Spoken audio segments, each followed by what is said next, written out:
if you look where we are, we start to go well up above the anterior attachment of the middle turbinate. This frontal process of the maxilla ends up being the largest portion of the bone that you encounter. So you're going to really help yourself out by getting a nasolacrimal duct set that'll actually have the appropriate knives. And what we want to do is actually we'll find hard bone right along the front end of this. So what we're going to do is make a generous incision right down to the bone. This is down onto frontal process of the maxilla, but it's not the part that we normally see. This is anterior where we normally do our surgical procedures. Could I have a caudal? Was within this area. We're going to then elevate, and I actually raise my flaps kind of like this. I'll actually do this with a scissor. So if we could have a scissor, please.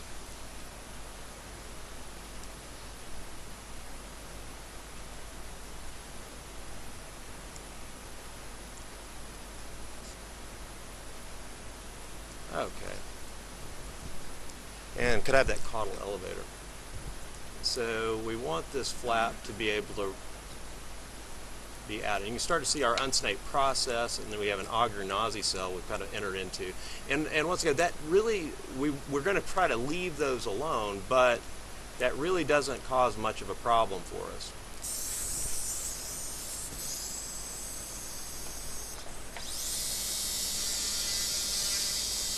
And we're going to want to work anteriorly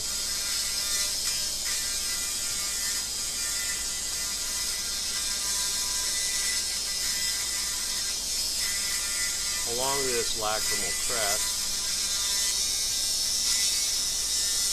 Now, do we have burrs for everybody to? Okay, good. So now we've completed removing part of the we're drilling on the lacrimal bone. We've removed frontal process of the maxilla. The mobile tissue you see to the left is the nasolacrimal sac. Within the lacrimal fossa, we've removed the medial wall of the lacrimal fossa. There's a little entry right here. You can see an entry into an auger nausea cell. That should be no problem long term in our screen. And we can see we're up to the anterior aspect of the nasolacrimal fossa. The sac, you can see how large the sac is.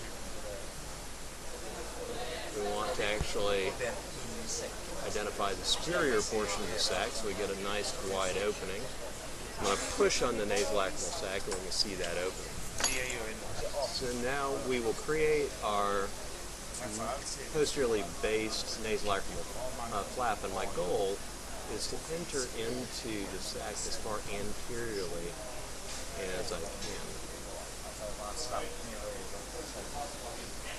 We want to enter it cleanly into the sac. You can see the sac opening here. Nice, complete, high incision. And then we want to make a incision to the sac, to the inferior portion of the sac at its junction with the nasolacrimal duct. We're starting to see the internal aspect of the nasolacrimal sac. Could I complete this by making relaxing incisions superiorly and inferiorly in a vertical fashion?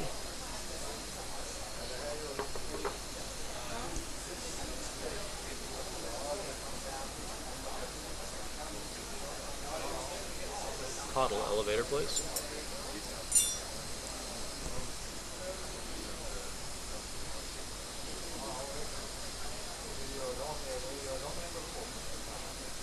Take our mucosal flap back over, and that completes our DCR.